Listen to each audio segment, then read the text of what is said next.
Good evening. I want to welcome you to the Hampton Roads Chamber of Commerce and Lefcoe Alumni Association City Council Candidates Forum. We thank you for coming out. We want to recognize the city council members that are here today, Ms. Simmons, the two incumbents that are on stage at this time. Any other officials I might have missed? All right, the Lefcoe Alumni Association, also those for the Chamber of Commerce, would like to welcome you. We want to take this time to thank the candidates for being open to this forum. It's a way for the people to get the chance to listen to their views, and this could possibly be the last time you could hear them speak before the election on November 4th. So with that said, I'll turn this over to Mr. Joe Rubin, who will be our moderator for the evening.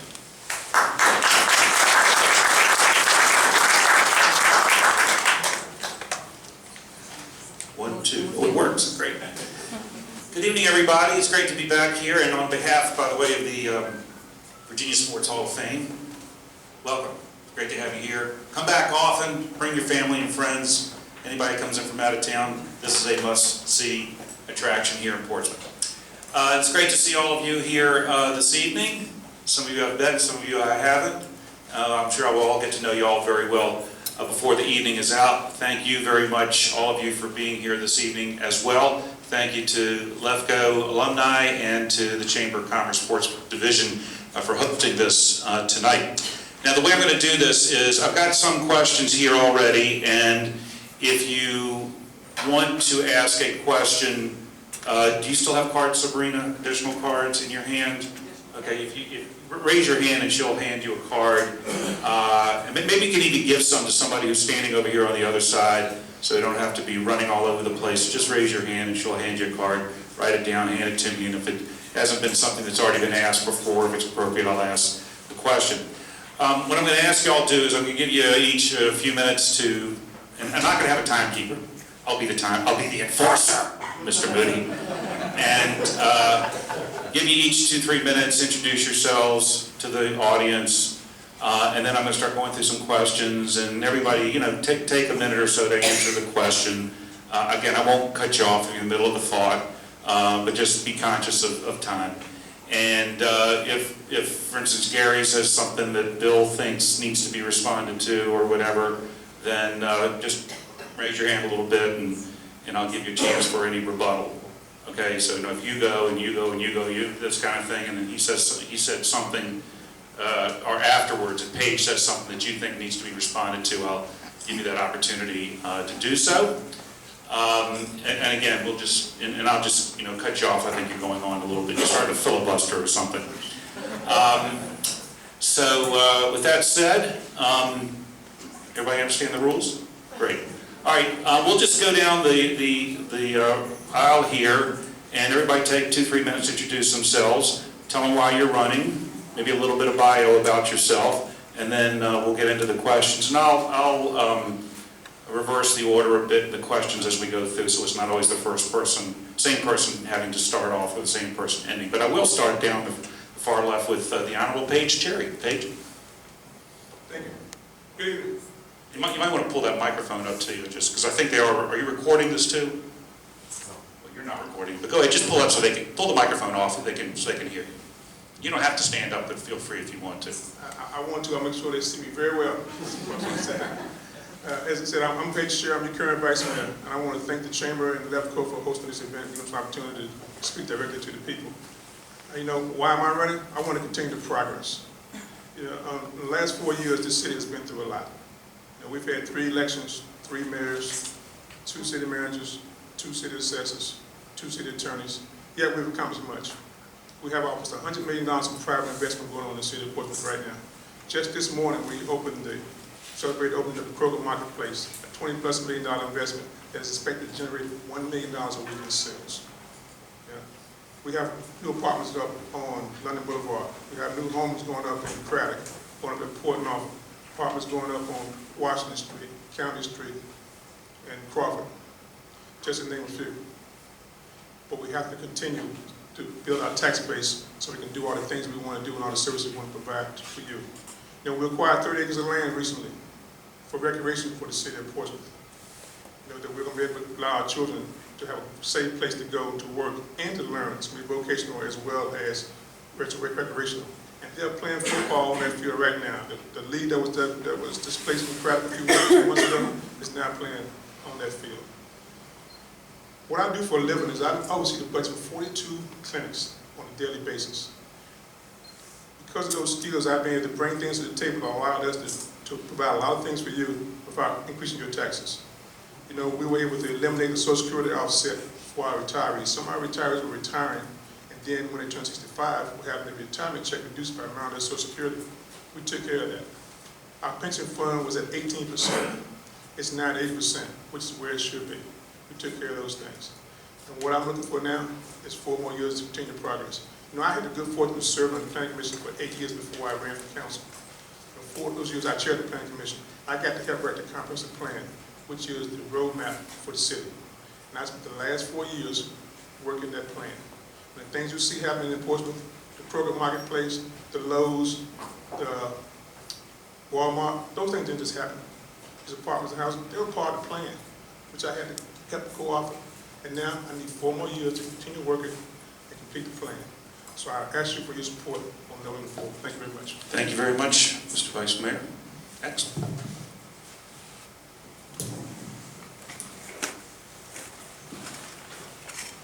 Good evening, everyone. My name is Nathan Clark, and obviously I'm here running for City Council. Just to give you some of the background of who I am, I was born and raised here in the city of Portsmouth. I attended Portsmouth Public Schools, and I graduated from IC Northam High School.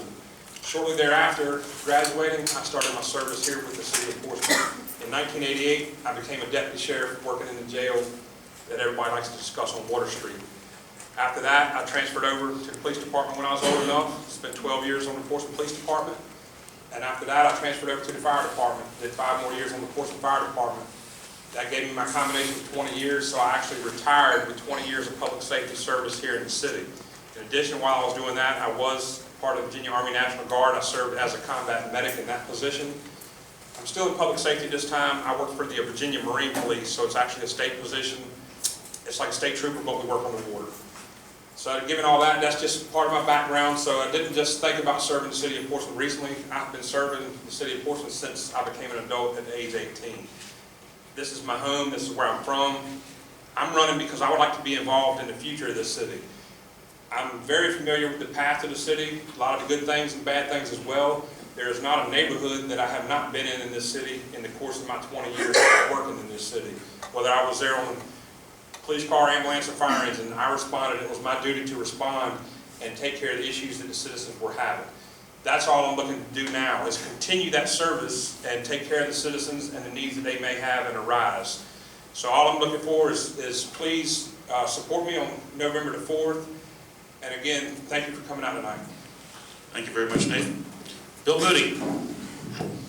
Thank you, and thank you for coming out here this evening in this rainy weather. I'm an incumbent. I came from the business community. In fact, I was a former chairman of the Chamber of Commerce. I was asked to run by the business community in 1998, and I've been pro-business. My platform then was, let's rebuild the Mid-City Corridor. Some of you may remember that.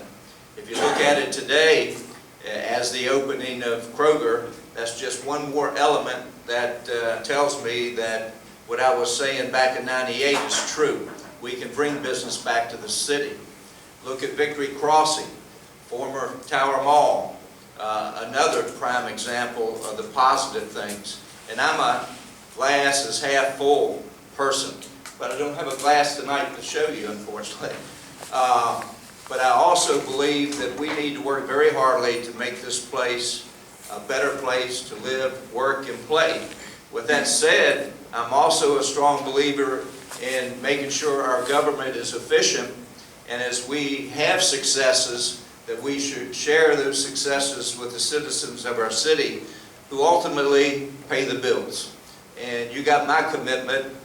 If I'm re-elected on November the 4th, I'll continue to speak out for those things that are good for us, and I'll speak out against those things that aren't so good.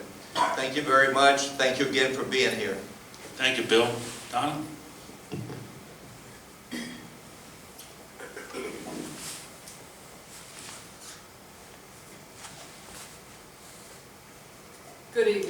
My name is Donna Sy. I'm not used to talking about myself, but I would like to say a few things about myself. I was raised on the farm in Stony Creek, Virginia. I was taught all kinds of things of working and going to school and going to church and being a good citizen. I went away to school in high school to Findlay, Ohio, where I graduated my last 2 years. Came back, got married, had children, and went to nursing school in Suffolk, Virginia. That's how I got to Portsmouth.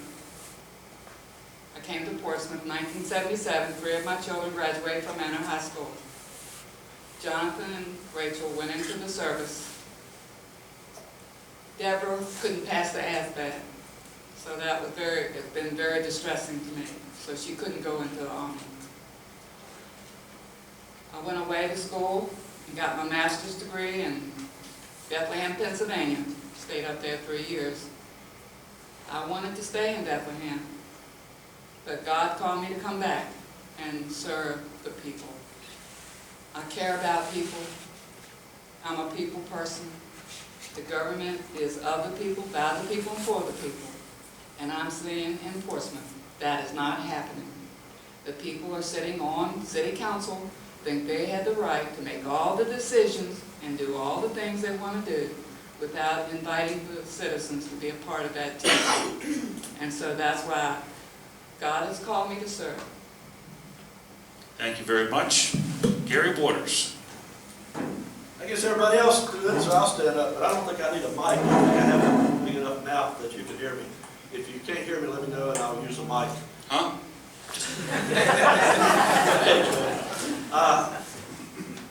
I'm a graduate of Old Dominion University in Norfolk, Virginia. I served 16 years in the Portsmouth Police Department, ran for sheriff. I was 24 years as sheriff. Prior to all that, I served 13 months in the Republic of South Vietnam. I'm retired. I'm bored, looking for something to do. And I had a lot of people come to me and say, Sheriff, you've got a lot of expertise. You've been a part of the city for 40 years. You probably know more about the city than most people living in the city now. Why don't you give it a go? So I figured I'll put my name out there and tell you what I'll try to do. Not what I will do, what I'll try to do, because what people don't understand, there's 7 people on the council. It takes 4 votes to get anything done. So you've got to have mutual respect and you've got to work with them. You don't get mutual respect by going into a closed meeting and recording them and turning around and giving a copy of that recording to the media. To me, that's a no-no. Schools. If we don't get our schools up to par, we're not going to have anybody here because all the families with children are moving. In the past 10 years, we've lost 20,000 people. I've got a newspaper article here that says 6 out of 19 of our schools are fully accredited. That's 3 less than last year. So we're going backwards. Part of the problem is retention of good teachers, pay. I'm committed to giving the school board and working with the school board the resources they need so we can get our schools fully accredited. Secondly, we've got the highest taxes in the state of Virginia. 20 years ago, if you looked on every street corner, we had new car dealerships. We had a Ford, Chevrolet, Cadillac, Datsun. All of them are gone. If you go to the car dealers and ask them why they moved, they're going to say taxes. They charge, Portsmouth charges $5 or $100 for you to own your automobile. That has to be addressed. And we have to get the schools up to par, and we've got to get the taxes down in order for people to travel. And that's about it. Thank you very much. Thank you, Gary. I want to mention that Mark Whitaker, who is the 6th candidate in the race on November 4th, did not submit a questionnaire and did not participate in interviews and is not here this evening. So that's the reason he's not here tonight. You mentioned, Gary, I'll start with you. You said obviously education is one of your priorities. If everybody could maybe identify 3 priorities that you would like to work on either if you're returned to city council or if you're elected to city council for the first time. And if you want to reiterate number one being schools, you can take 2 or 3. Well, number 2 would be taxes. Okay, tell them. Number 2 would be taxes, number 3 would be economic development. I want to commend the city. They did have hired a real good economic development man from Norfolk, and I think that's going to really do the city well to get more businesses into the city. I have a proposal that I would like to put forward. The state of New York has a program called Save New York. If you move your business to New York, they will suspend all your taxes, all your fees for a period of 10 years. Now, Portsmouth's small. They couldn't afford to do that for 10 years. But I think if we could encourage businesses to come into Portsmouth, we could do that for 3 years. Waive all the fees, all the taxes for the businesses that move into Portsmouth for a period of 3 years. Now, keep in mind the employees are still going to be paying taxes. So the city's not going to lose anything, and they're going to be gaining a new neighbor. Gary, Donna? Bring the mic closer to you if you would. Everybody do that so everybody can hear you. My 3 platform issues are communication, number 1. I'm finding that is a real big issue in Portsmouth. Communication. Go ahead, explain why. What's the problem with communication? People are not communicating, they're not talking. The second one is safety, which includes not only police, but employment benefits. And the third is, let's say education is the third. All right, Bill, go ahead. Or I can take a little more time if you want to expand upon your positions. Well, I think the question was your top 3 priorities. Yeah, and why? And when companies and people look to move to a city, they look at a few things. One, they look at the school system. They look at whether we have quality schools. They also look at the crime rate of the city. And then they also look at the quality of life within the city. So I think those are the 3 critical things. The school system, compared to 10 years ago, I think we've made great strides. I think we've hit a plateau. I think with the new superintendent coming on board, first thing we need to do with that is improve the relationship between council and the school board. You cannot do that by meeting only 4 times or less a year. We need to foster a working relationship. I'm not talking about an evening dinner together. I'm talking about let's roll up our sleeves, let's identify the problems, let's get everything out on the table so we can have a unified plan on how to make our schools better so we can attract companies to our city. The crime, you know, I've heard a candidate or 2 say, well, I looked on, I Googled it, and we're the 2nd worst, and I don't know, the country, what have you. But I think if you look at the crime rate, and I invite you to talk to Chief Argus about that, or look at some of the past public work sessions, we've made great strides in the safety in our city. Are we perfect? No, we still need to work on that. But this plan on taxes, and taxes is important, but to give businesses, new businesses coming into this city, a 3-year moratorium, citizens better grab their pocketbook because that's going to mean a substantial tax increase. And if our overall tax rate, a lot of people mention the real estate tax rate, but if you consider the water, which I think we pay 3.558 per 100 cubic feet, the sewage, we pay 2.78 per 100 cubic feet. You compare those numbers, our refuse is $33.36. If you compare the overall tax burden, we're not the highest. And for the life of me, I don't believe, as smart as the Kroger executives are, they would have chosen to locate in Portsmouth if indeed it was going to cost them more. We've got the 2nd Kroger that's built in the area. First was Virginia Beach, 2nd is in Portsmouth, the third is being built in Harborview. But I don't think our tax rate, I'm a low tax guy, I like to get it as low as possible, but I don't believe it's scaring people away. Let's focus on education, let's focus on crime. Thank you, Joel. Okay, Mr. Clark? Yes, my three things are going to be public safety, education, and economic development. And the way I look at those is they're all equally, it's like three spokes in a wheel. If one of the spokes falls out, the wheel's not going to roll. I can't really put them in a specific order because all three of them are important to each other. The public safety and economic development, if we don't have safe or the perception of safe streets, people are not going to want to live here. Also the businesses, nobody's going to want to bring a business here if they don't feel that they're safe. And that includes their employees and their employees' families, because the first thing they're going to look at is the crime rate, safety, and they're going to look at the schools.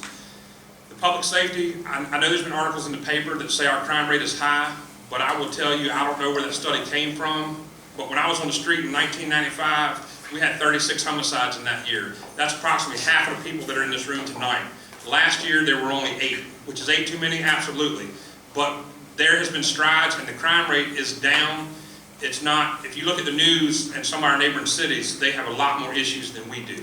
But we still have a perception problem. We need to get these facts out to the people, because a lot of people will say they're scared to come to Portsmouth because it's dangerous. Well, it's a lot safer here than a lot of other cities in Hampton Roads. We're not on the news every night with homicides and these types of events going on, which is great. So the crime rate is really down, I believe. The education, it's two directions. I was a school resource officer for 4 years in the middle school with 7th and 8th graders. So I know firsthand the safety and what needs to go into the building so that educators as well as the students feel safe, because that needs to happen for the learning process to occur. There's two avenues. One is technology. A lot of other schools have gone to the iPads and a lot of technological things. Obviously, my two boys, I have one that's a junior at JMU and one that's a senior in high school this year. And obviously they can work technology better than I can. But we need to have that out to the younger kids for what the future's going to be. But it's also a split side. We do have vocational programs in the city, but it would be nice to have more, because not every child is destined to go to college. Myself, for example, when I graduated, I started working at the Sheriff's Department. I did go back to college later and receive a degree, but I didn't go right out of school. So we need to educate to both varieties of students, because the ones that are destined to go to college, they need to have all the benefits and advantages that they can get to beat out other people. It's competition to get these seats in these colleges, and we need to prepare our students for that. And then the thing is, same thing with economic development as the third. We need the funds from economic development to provide funding for the schools and to provide equipment and everything else for the public safety. So that's why I say all three of them are equally the three spokes in a wheel, that you can't put one above the other. They need to be addressed simultaneously to make that wheel move forward. Thank you. Thank you. Mr. Cherry? Economic development, education, and the neighborhoods. You know, we want to continue the progress we're making. We're making some great strides in economic development right now. As you can see, the city is being transformed. But that's where the tax dollars will come to do some of the things that we're talking about up here now. We're talking about lowering the tax base. We're talking about funding our schools. We're talking about making our neighborhoods better. If we continue the progress we're making right now in economic development, we will be able to do some of those things for you. You know, when it comes to the schools, and I met with the superintendent, not superintendent, with the chairman of the school board today to talk about the future of our school system and how we make sure that our kids have everything they need to succeed. I know for a fact that our school system produces great kids, because they produce mine, who was a 2010 graduate of Portsmouth High School, undergraduate, and 2014 soon become an undergraduate from college. So they do produce, our school system does produce this right now. So you shouldn't hear about that. But we can only do that if we have the proper economic base to continue to make sure they have all the tools they need. So that's why that's number one. Now, as has been said, it is the two, they do tie together. When we talk to businesses about coming to the city of Portsmouth, you know, they want to know how the schools are. People want to live where there are good schools. Businesses want to locate where there are good schools. So I think education can be one of our economic interests, maybe the main economic interest to get us to where we need to be. But we cannot forget the neighborhoods and where our people live and work and play every day. And that's why we're committed to investing in recreation, improving streets and drainage and gutters, so the quality of life would be such that a business or a person would want to come here and move. We have three of the biggest economic engines in the region here. You know, we have the Coast Guard base, we have the Navy shipyard, we have the Coast Guard down here on Crawford, and we also have Scott Center. You know, people come from other cities every day to work there. But you know, when these tolls come into full effect in 2017, those who are living in those other cities, who are paying, gonna have to pay the full toll, who are not making what we consider a lot of money, are gonna look for places to live in the city of Portsmouth. And so this council is committed, and that's why you see all this housing going up, to being ready when that comes and it happens. But what that's gonna do for us, that's gonna put people in Portsmouth, increasing our tax base so that we may be able one day even lower the taxes that we have. Speaking of the taxes, as has been said, we are only the highest tax city when it comes to real estate taxes. When you add up all the taxes you pay, water, stormwater, utilities, electricity, we are the second lowest tax city of the 7 cities. We are the lowest tax in Southampton roads.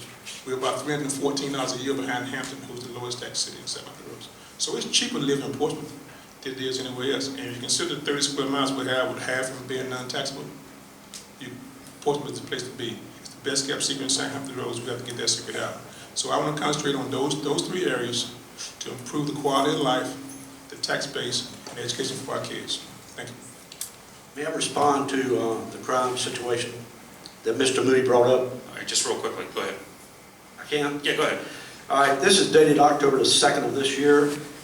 This was reported by Wavy TV 10, also Richmond News Station, NBC 12. And I quote, "Crime has increased in Portsmouth over the past few years. In 2013, 486 violent crimes were committed. As of March the 14th this year, the number is already at 127. Property crimes have slightly dropped from 404 in March 2013 down to 291 in March of this year. Your chance of being the victim of a crime is still 1 out of 18. And we are noted as number 2 in the state of Virginia as being unsafe cities." Bill? I'll defer to our very capable police chief, and the data he pulls it from is from the FBI, that they have to record the crimes. It's a law. Each city, municipality has to record it. Serious crime in Portsmouth, and that's part of the perception that each of us is an ambassador of our city. And I'm not saying stick your head in the sand, but when push comes to shove, and we hear that from somebody that lives elsewhere, or somebody that's been out of state for a long period of time, we need to defend it with the figures. And when in doubt, I'll defer to the police chief and the FBI data bank every day. Okay, thank you. Okay, go ahead, Paige. I just want to say one thing about it. You know, most of you who know me, I'm a numbers guy. Because of the numbers, what he's saying may sound true, but when you have 400,000 people as you do in Virginia Beach versus 96,000 people as you do in Portsmouth, so one crime in Portsmouth is a lot bigger percentage than it is in Virginia Beach. So consider the numbers when you consider hearing those numbers, and the numbers that our police chief presents to us takes all that into account. So as they say in my business, you know, endless figures and figures lie. So sometimes the numbers are presented in a way to make you believe one thing, but we know here in Portsmouth that it's not true.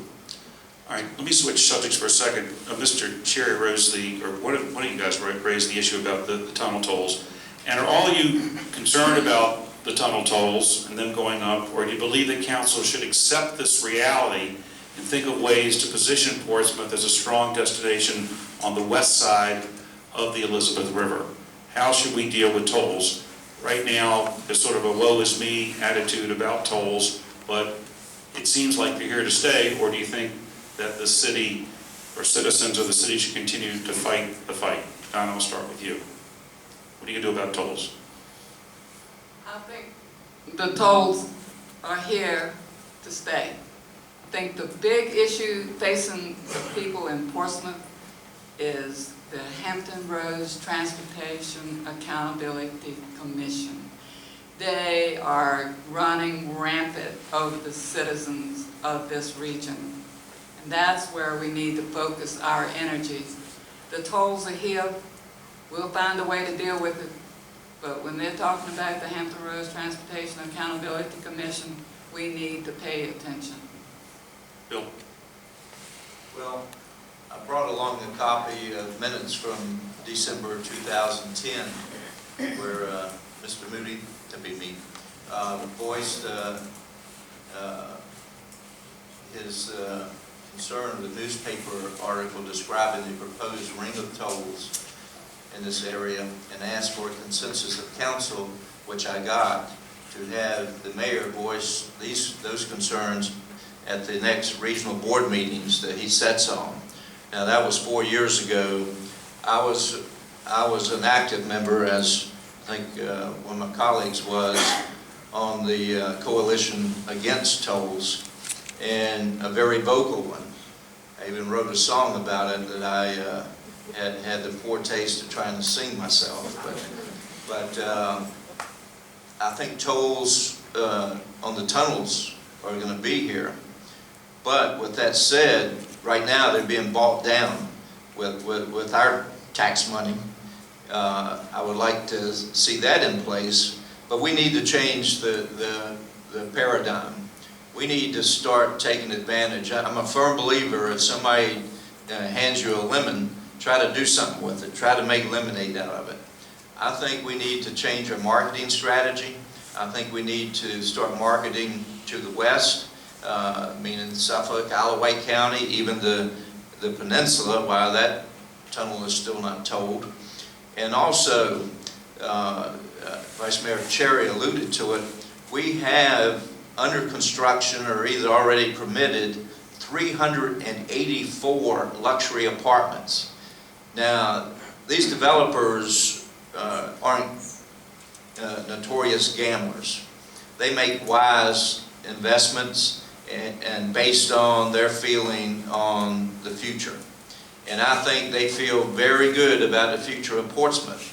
So I think we need to start marketing to Norfolk, to Virginia Beach. There are many, many people that live there but work here. And I think we have the product, and it's still a fact. I have a realtor's license and I keep up with it. I don't sell anything, don't sell a lot, but I do keep up with it to the fact that the dollar in Portsmouth goes farther than any other city around here. So let's change our marketing strategy and try to take advantage of that bad situation. I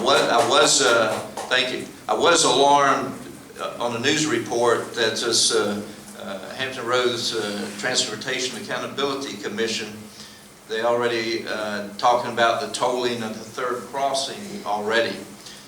Well, that organization is staffed by the mayors from each of the localities. They're elected officials. So if you're not happy with what you're hearing, I urge you to let those people know that. Because I don't want to, they're going to be raising mega bucks off of this increase in sales tax. And I want the citizens and us to have a voice on what's told and what's not told. And we need to exercise that. All right, Mr. Clark. I do believe the tolls are here to stay. Once it went through the court process and the courts said there was no, basically the way to do away with them, I don't think they're going anywhere. It's something that we're going to have to deal with, and I do believe it goes back to perception and marketing as well. I was at one of the recent forums, and one of the citizens in the forums said they saw a sticker on the back of the car. I haven't seen it personally yet, but she said it was a sunshine, and the sticker, all it said was Portsmouth, the light at the end of the tunnel. So I thought that was very good, and I kept that in mind ever since I heard that statement. With the things that we have with the tolls, if we're providing everything that we've talked about, the schools are bringing more residents, people moving in, if we have the places for people to go to, people are going to come here, they're going to want to live here.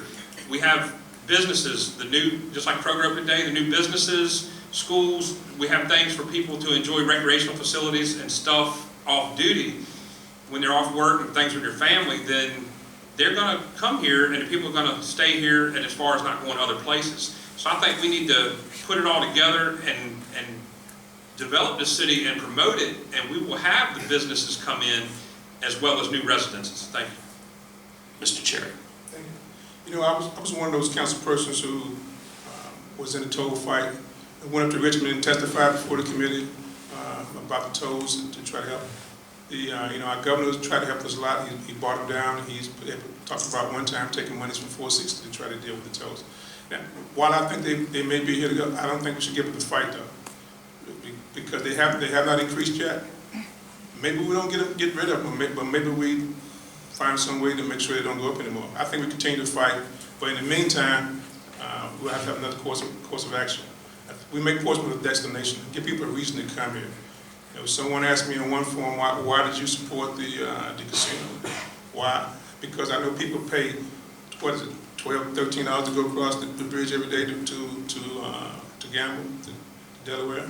You know, all this money is leaving. It was reported this year that $150 million of Virginia money is being spent in Maryland on these kind of things. We have to make Portsmouth a destination, give people a reason to come here. They have a reason to come through that tunnel.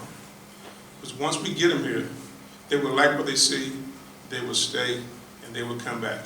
You know, we have this place right here. I think it's underutilized. Mr. Wood might be right, may not be properly marketed. We have the Tourism Museum across the street. That is first class. I've visited them in several states. There's none any better. We have to tell people what we have here, give them a reason to come, and they'll come through that tunnel. Now, there are some people who if it's 25 cents, they won't come because it's a toll, unless there's something on the other side of that tunnel they want to see or to get to.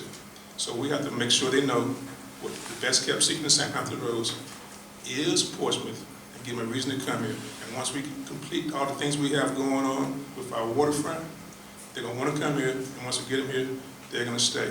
But I think we do a two-pronged approach. I think we continue to fight the tolls while we prepare for them to be here. All right, Gary, I'll let you have the last word on this question. I was in Portsmouth. I lived in Portsmouth when they originally had the tolls on the tunnels. When I graduated from Old Dominion, I went there 7.5 years and had to pay them a quarter every time I went back and forth. I was also here when they took the tolls off.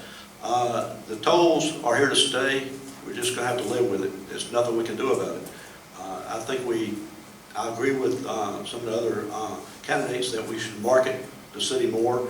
I think if we get our schools up to par and taxes down, then people will move back to Portsmouth. Bill.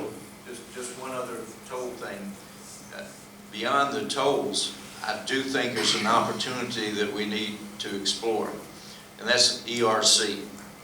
To me, they're off to a horrendous start. They've been called to task by the governor, by the Secretary of Transportation. I think our state officials need to look at that agreement and see if we can get them in default of that agreement. And the reason why I mention that, VDOT could take over the maintenance of that tunnel a lot cheaper than ERC is being paid by the taxpayers. So they have not done a good job. In fact, it's very alarming when they can't even tell you how much money you paid or whether they paid you too much or what the deal is. So I think that needs to be explored. All right, I'm going to go to you for this first question, and Paige raised this issue a second ago. Do you support legislation to bring casino gaming to the city of Portsmouth? Why or why not? Casino gaming. Okay, you go first. You know, initially, I think we'd be remiss as a council if we didn't look at every option that had an opportunity to make Portsmouth a destination place. And I think we're missing the boat on a lot of that. But with that said, you also have to face reality. I'm not a gambler by nature.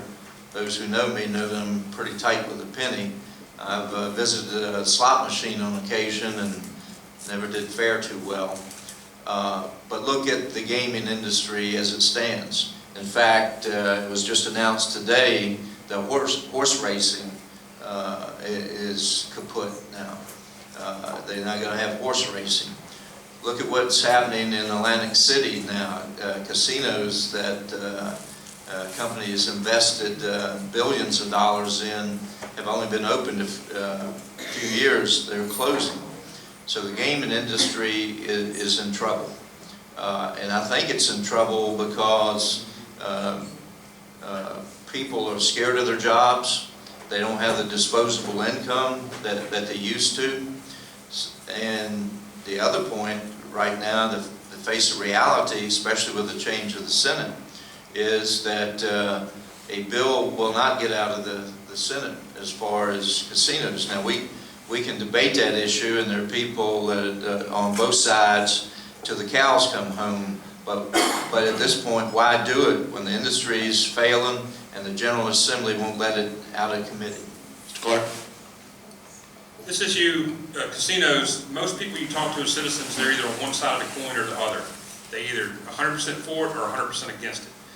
One of the proposals that I came up with, just looking at something different, is we've always marketed things as the Portsmouth family working together and these types of situations. What I had proposed was, instead of having a casino, which, just as you just said, legislation has not passed it and may never pass it, so nothing can be done without that change. What I had looked at was utilizing what we already have here and marketing the downtown area as a whole, not just a casino. My opinion of casinos, if you have a casino, somebody's going to go to that casino, they're going to go in, they're never going to come out. They're going to go in there to gamble, they're going to eat, and they're going to sleep. They're not going to leave that building. So at that point, we're dividing our resources, and the people are not going to utilize the Renaissance as much as it's there. So my suggestion was, if we had a boat, ship, vessel, something, whatever you want to call it, that could board passengers down from the Renaissance, take them into international waters, which is only 5 miles off the coast, which is nowhere for a boat like that. They can gamble because it's legal in international waters, and they can come back here, stay in the Renaissance, and you can market it as a family package deal to have kids come, because typically kids are not allowed in casinos, they don't go there. But if you had them here with chaperones, they could come here to the Sports Hall of Fame, they could go to the Children's Museum, then the people could utilize the restaurants that are here in downtown Portsmouth, and it would be marketed as the entire downtown Portsmouth, not just a casino for a one-stop shop. This is something that I have looked at. It's not, you start looking at cost to have somebody come in with a vessel that can dock in downtown Portsmouth and board passengers. You're not building a building. You're not doing any of that. All you're doing is making it where it can board passengers, take them out, let them do what they like to do, and come back. And what that does is that satisfies to a certain degree both sides of the coin. The people that are dead set against gambling in Portsmouth, we still will not have any gambling in the city of Portsmouth, but we still can get economic development from these people coming in, and basically it's this package deal to visit our city. Thank you. All right, Paige. As you know, I supported the casino, and I'm going to tell you a little thing about a casino. Casino just opened in Maryland, doing very, very well. We're about to build another one in National Harbor. What's happening in New Jersey? They're saturated. Too much of anything is not good for you. And they have too many. But they're still striving in Maryland, building more. They're still striving in Delaware. And where we have none in Portsmouth or in Hampton Roads, they could thrive here. I testified for the Senate Committee, the State Senate Committee on Casinos. And contrary to what you heard here, it made it out of that committee. It was the House that did not hear it, and which is why Senator Lucas pulled it back to try it again next year. So we want people to come here. We need to give them a reason to come here. We know that they will come here if they want to gamble, and it's a lot cheaper and a lot closer to go here than it is to go to Delaware. I look at the casino just like I look at the ABC store. If you don't drink, don't go in there. If you don't gamble, don't go to the casino. But don't deny those who choose to the right to do so. And I think that is one of the many options we ought to explore and to make Portsmouth a destination. So, with the $30 million a year that you can get from a casino, what we can do for our schools and for our communities and for our neighborhoods. I'm willing to do that, to take that chance, to try to do what we have to do to make this a first-class community. Thank you. Gary? I would be opposed to gambling. If they want to go to Dover, I understand they're doing quite well now. Portsmouth has too many low-income people. We had gambling in Portsmouth. I mean, they would spend every penny they had trying to hit the big one, and I'm just opposed to it. Donald? Yeah. Go ahead, Donald. Yes, I'm opposed to the gambling issue. I did some research on gambling, and what happens with gambling, the casinos try to keep people in the zone so they will lose all their money. And then when you come into the idea of addiction, then you have to worry about people needing services for addiction. So we need to focus on threat rather than spending money. Bill, one last word. On that bill that Senator Lucas sponsored, I think one important element, and what got me to support it and would support it if it come out of committee, was that the revenue was going to go to, a substantial part of the revenue was going to go to the tunnel tolls, going to buy down the tunnel tolls, and we shouldn't forget about that. Still don't think it's going to do anything in Richmond, but if it came out with that language, I wouldn't abandon my commitment. Page. Just one last thing on that. And another thing is, you heard somebody heard in the Renaissance. My idea of a casino was never to be a hotel casino. It was just to be a casino. Hotels would come around it. So actually having that would help the Renaissance, because people would come and stay there. And then we can get the other hotel that we had planned for the other end of the street built, and hotels and other businesses. You know all the industries that grow from the casino? Security, somebody got to clean the place, somebody got to repair the machines, somebody got to empty machines, somebody got to build the furniture. A lot of industry, a lot of local jobs could come to a city that had a casino and increase the tax base. Okay, Mr. Clark, we had a question. What are your concerns with moving inmates from the city jail to the Hampton Roads Regional Jail? I have concerns with that. As recently as a year ago, I was actually a deputy here in Portsmouth in September of 2012 when the new courthouse was opened. Before that, when it was all in the same complex, all three courts, juvenile, domestic, general district, traffic court, circuit court, they were all on the same complex. We actually transported inmates underground through a basement, we called it a tunnel, to the courts because it was safe and secure. They weren't having contact with the citizens. Once the new courthouse was built and opened in September of 2012, it was my responsibility. I was in charge of it. It was myself along with 3 other deputies. We had 2 vans. We had to move inmates every day, and it's still continuing now, from the jail on Water Street to the courthouse. There is security risk involved in that, and there's a lot of issues that you have to look at every morning. On a regular day, we transport approximately 45 inmates. It's only a mile between the 2 locations, but that's 45 inmates. The vans have 3 sections in them, so obviously we have to separate females from the males.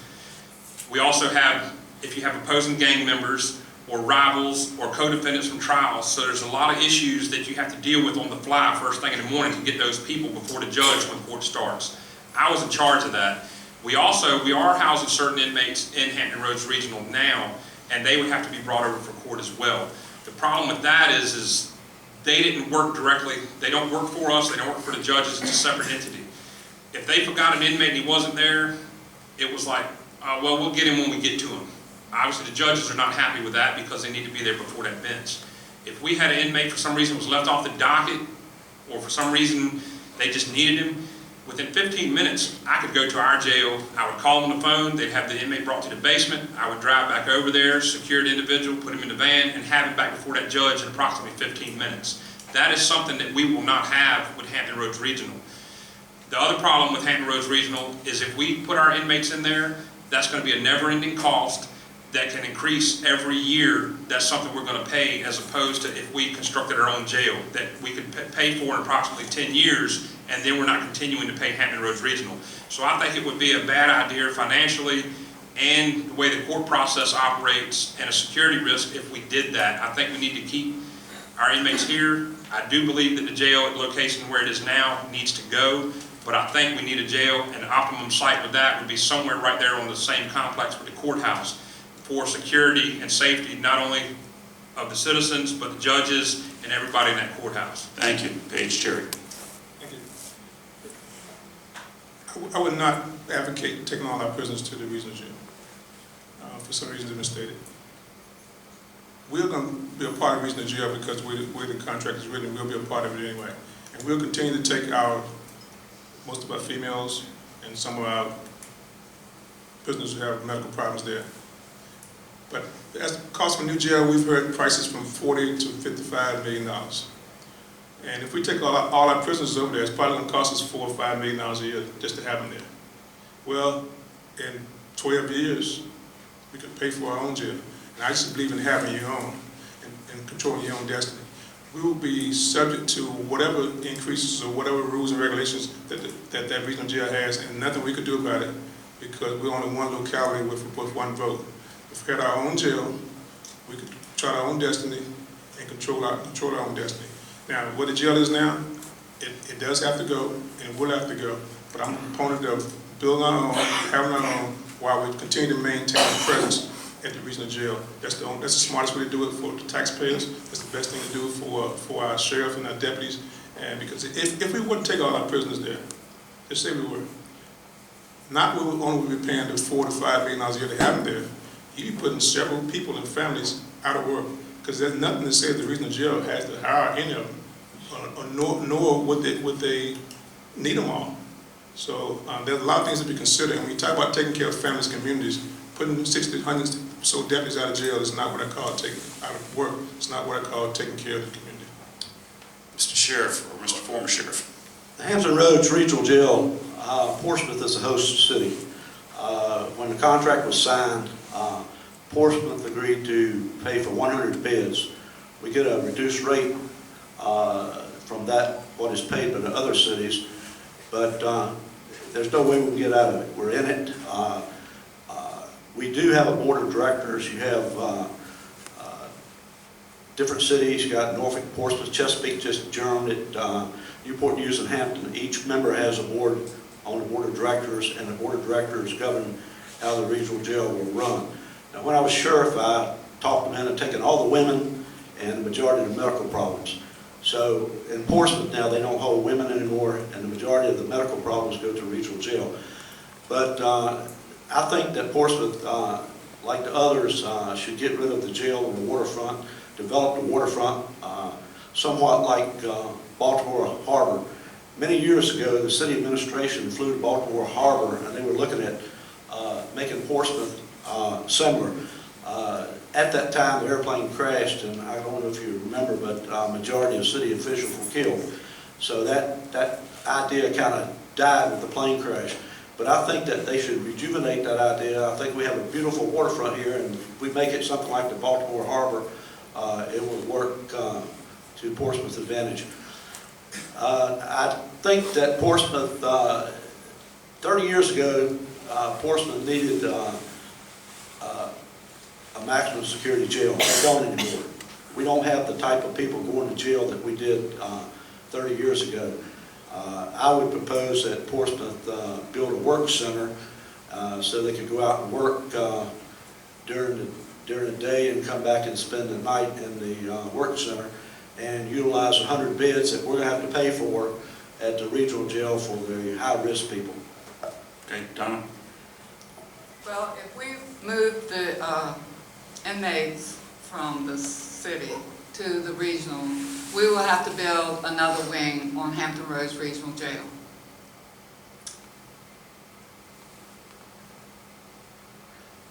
The Hampton Roads Regional Jail also pays the city in place of taxes. So they do pay the city money for their use of the land. The other thing about the new jail, that they didn't design it appropriately.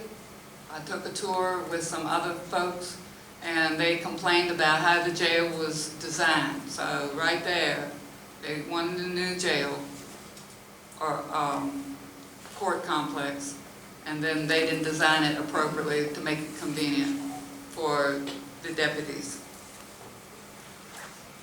I believe that we need to think about how to repurpose the waterfront to the benefit of the people in Portsmouth. And I think they need to make the decisions when we come up with the various ideas of how it can be done. Thank you. Bill? Well, a couple of things. Reality is there is no vacancies at the end, meaning the regional jail. Chesapeake recently joined it, and that took up the excess capacity.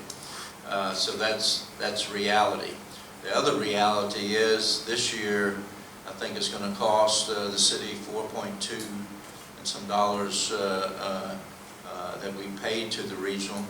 The only thing we get in return, being a host city, is we get a reduced per diem, which I think is $46 and some change. Now, that overall cost is due to escalate, I think, in the next 5 years up to $5.2 million.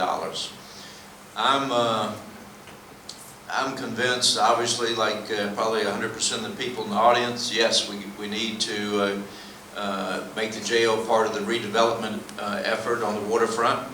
And to do that, I think we're going to probably work similar to what we did at the Craddock High School. The demolition cost at the Craddock High School was over $1 million. So that had to be reflected in the cost of the property to the developer to induce somebody to actually do the project. But keep in mind, you're after the long-range benefit of getting it on the tax rolls, which it's not now. The other factor that goes hand in hand with it is the old courthouse.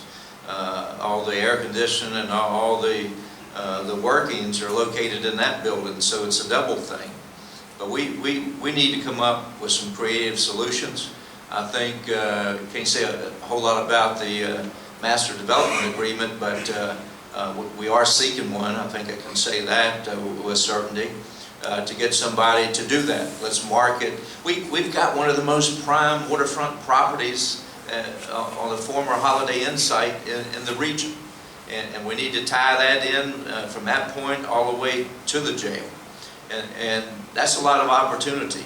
And the economy is getting better in that segment. So a master developer can throw a net out, throw it out far, and see what we get back. It doesn't mean that council has to approve it, but we need to start marketing that, and the jail needs to be part of it. We need to build another jail that we can operate more efficiently than being part of the regional effort. Okay. Mr. Chair, you have the next question. How would you rate the state of race relations in Portsmouth, and if you believe they can improve, what would you do? I think the state of race relations in Portsmouth is fine. Can they be improved? Always. You know, we are a city, what Portsmouth, about 52% African American and 48% Caucasian and some others. So we're not one of those cities where you can ignore the other. We're too close in numbers. We have to live, work, and play together. You know, if we were a city that was 80-20, maybe one side could ignore the other. But we can't be successful unless we work together. I was born and raised in a little town called Windsor, North Carolina. 600 people. You know, the neighbor on one side was Caucasian, the neighbor on the other side was African American. Didn't know the difference. You know, never saw a difference. So that's how I've always lived my life. So I was raised, and I think that's the majority of Portsmouth sees race that way. Do we have a few people who don't? Yes, every city does. But I'm here to tell you that I heard that, Mayor. That's the Mayor coming out. I'm here to tell you that the majority of the cities in Portsmouth, people in Portsmouth, do not see race as an issue, and it has not been.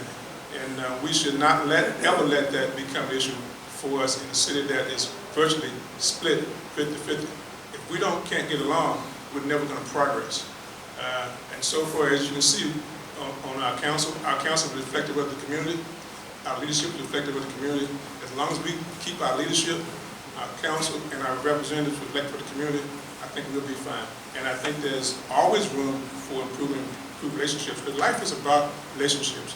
After you check all the blocks, all the things you have to do, it's about relationships. And we have established some good ones. I have a great rapport with my colleagues. You know, I have one sitting out there now. She likes you, Mr. Rubin, but she came to support me too. You've been exposed, Ms. Simmons. All right, Gary. I think we have problems, but I think it's getting better. I think what's going to happen is our grandkids are growing up. They're going to schools with different people of different races and creeds and colors, and they're growing up with these people and these other little kids. They're playing with them, and they don't know any difference. And I think by the time our grandkids get our age, we won't have any problems. Donna. Well, number one, it's about communication. I think most of the people in Portsmouth work together. Doesn't matter about the color. What I'm finding in Portsmouth is there's all these little cliques, and that's where the problem is. you know, you have your black cliques and you have your white cliques and you have old folks cliques and you have your young folks clique and click, click, click, you know, and that's what. But the problem is the leadership is really jockeying for the power and control over the citizens. So that's where the problem is. But basic citizens of Portsmouth, they are very accepting. I don't see any really race issues, but communication is really a problem here in Portsmouth, and the cliques. Click, click, click. Bill, you gonna click? I think she left out the short, bald-headed guy.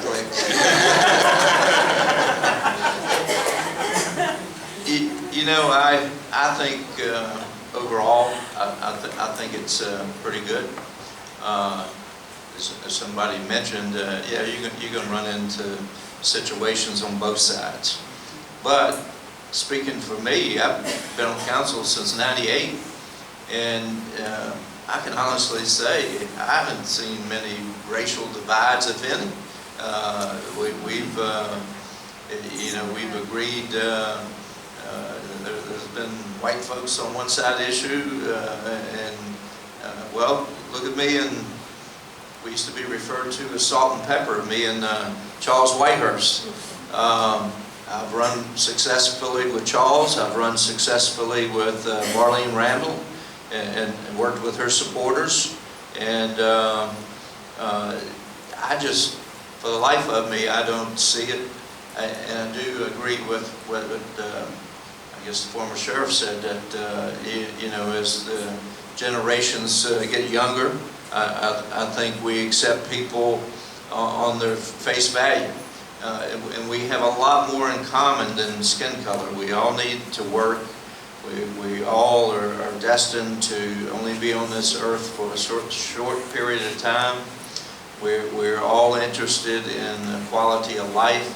We're all interested in the best for our children. So that crosses any racial divide, period. Nathan? Well, I think there's always room for improvement for anything, but I don't see where we have any issues with that here in our city. Like I said before, I went to Northam High School. I've never looked at that as any issue whatsoever. My classmates were my classmates. It doesn't matter, race, religion, or anything else. Same thing when like I said, I've served the city of Portsmouth. I worked here over 20 years. When I respond to somebody's house, like I said, I've been to every neighborhood in this city. It doesn't matter what neighborhood I'm responding to. If somebody's called and they need assistance, it was my duty to provide the best assistance that they needed. Doesn't matter who they are, where they are, it's all the same.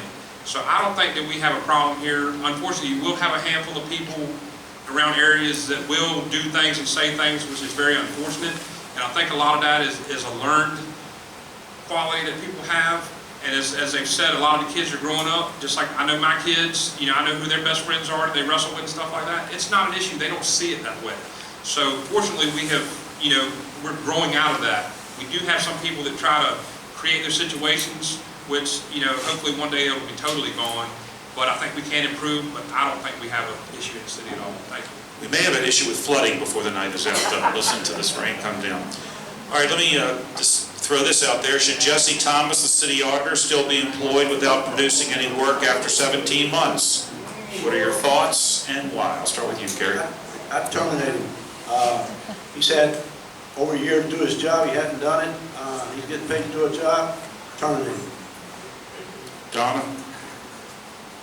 Well, there's a lot of gossip going around about this situation. So, I don't know if I should talk about gossip,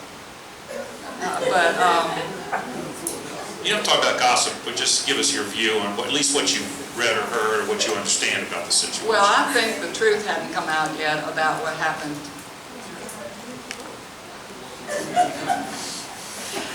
I mean, if I hear the fella has a gag order by somebody, then that's a problem, because we all want the truth to come out.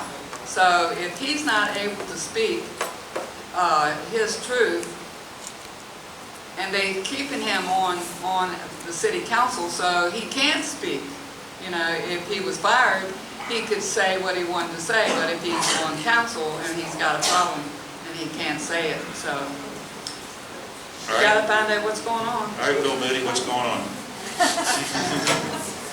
Well, I think my position has been well known, but, you know, the thing about it, if you would hire a painter to paint your house, to put it in simplistic terms, and after 18 months, you haven't seen maybe a half a room painted, I think you would want to terminate your painter.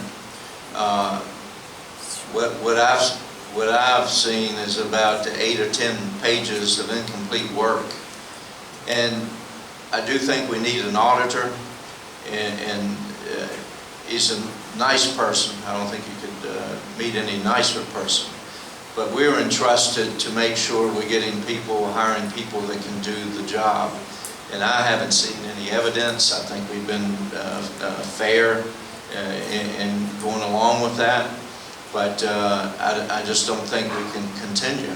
And those who defend him, I say, well, if you run a business, maybe you can find a place for him. And I think part of the problem, usually problems like that come from the hiring decision. And council was involved with that.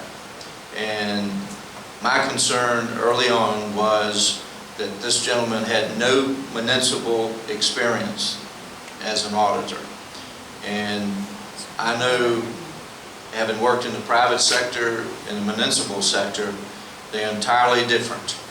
And municipalities have their little fiefdoms. You've got to be assertive, you've got to be self-confident, you got to know how the departments work to do your job.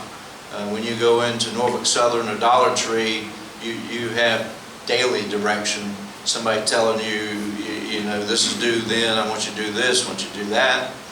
And so we probably, in some ways, set him up for failure, but we cannot continue with it. And to short answer your question, yeah, we need to advertise for a new auditor.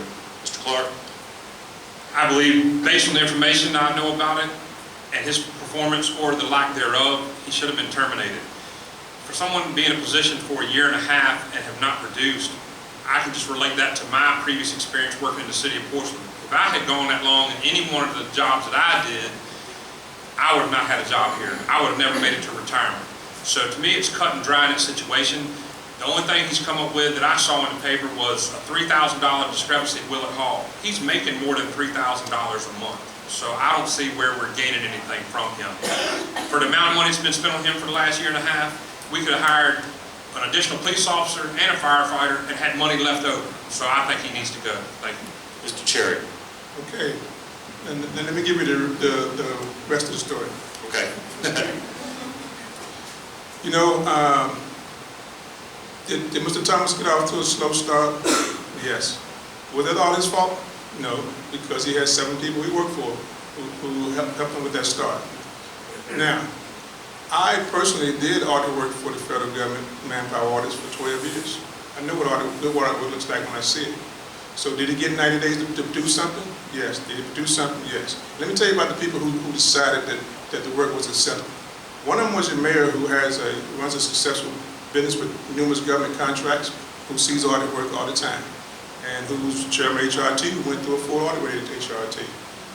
The other one was Mr. Meeks, who runs international business, local, state, federal, and foreign contracts, who knows what good audit work looks like, acceptable audit work looks like.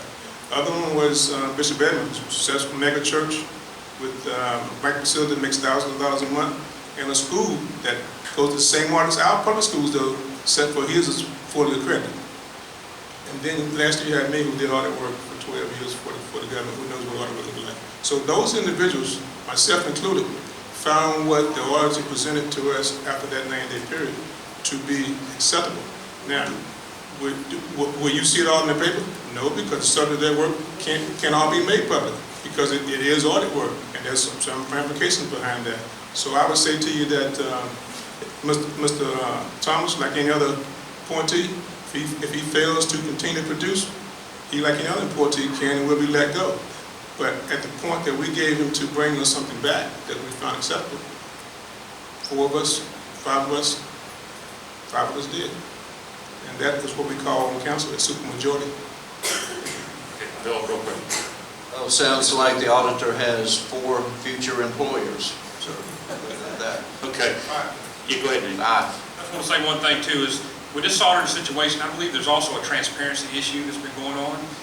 He will not tell anybody his resume, background information. So looking at it as a citizen, we don't even know if he's qualified to have that position. I don't know why that's being kept a secret. He will refuse any media request or citizen request. I don't even know where the man went to school at. So I think there's an issue there because we don't even know if he's capable to have a position. So why is that being so secretive? He just needs to go.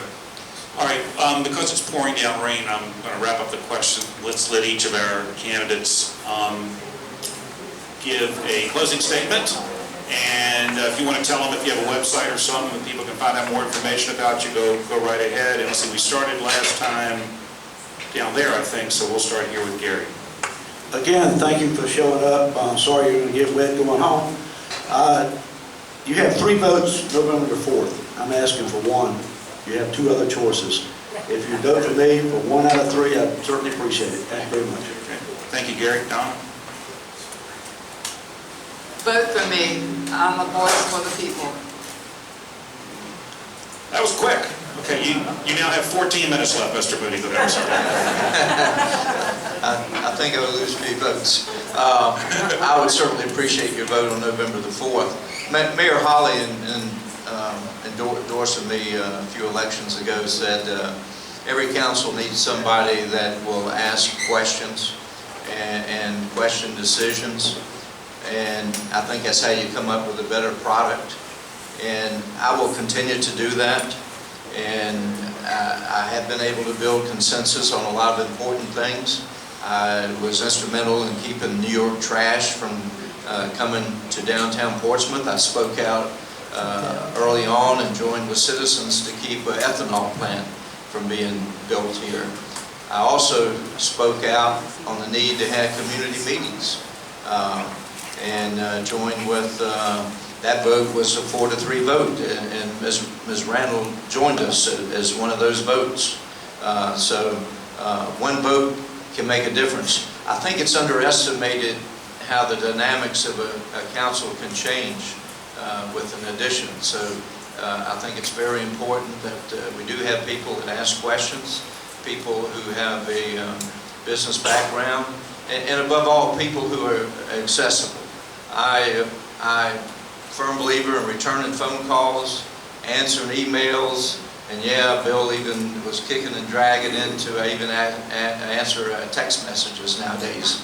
So I'll continue to do that. I'll continue to listen, and I'll continue to be very honored representing you if I'm elected on November the 4th. Thank you for being here. Like I say, I've been serving the citizens of this city my entire adult life. So this is not something new to me. I've worn a lot of different hats in my career with the city. I would like to put another one on. So what I'm asking for you to do is, I would like to have your support on November the 4th, because I think I bring a different perspective and a lot of experience that adds a different avenue to this council. So if you would, please come out on November the 4th, support me, and vote Nathan Clark. Thank you. Thank you, Nathan. Page Chair. I'm going to take some of Donna's time. Yes. Okay. Thank you, Donna. You know, everyone has told you about where they're from. You know, I'm not from Portsmouth. I wasn't born here, but I got here fast as I could.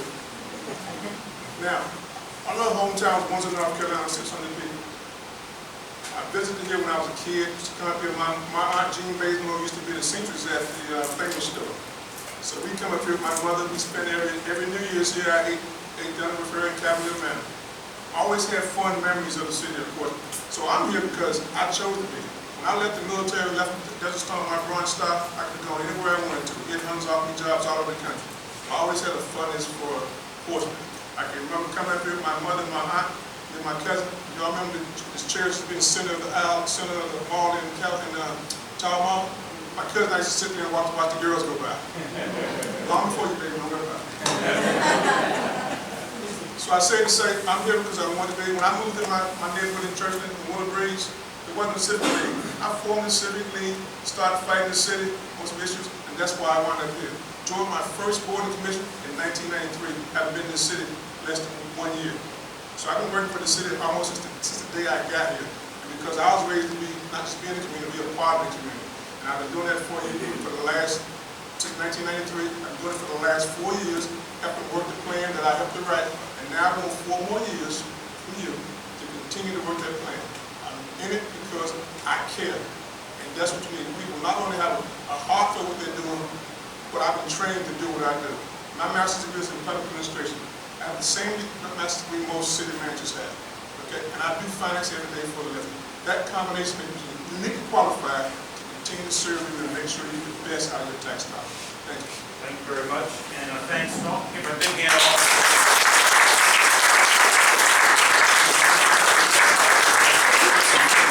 For coming tonight. This is great, particularly on a weeknight and the rain. Thank you all. It's great that you showed the interest, and I'm sure you'll all encourage your friends and neighbors to do it as well. I'd like to thank everyone for coming out. I'd like to thank Joel Rubin for being our moderator. It was a great time. I'd like to thank all of our candidates for not only doing the forum, but actually doing through the interview process, which I was a part of. My name is Raymond Willis Jr. I am the Chair of Governmental Affairs for the Portsmouth Division of the Chamber. I'd like to thank the audience for coming out. Please, if anything, if you didn't get anything from today, please go out and vote November 4th, no matter who you choose, but please go out and vote. Thank you and drive safely.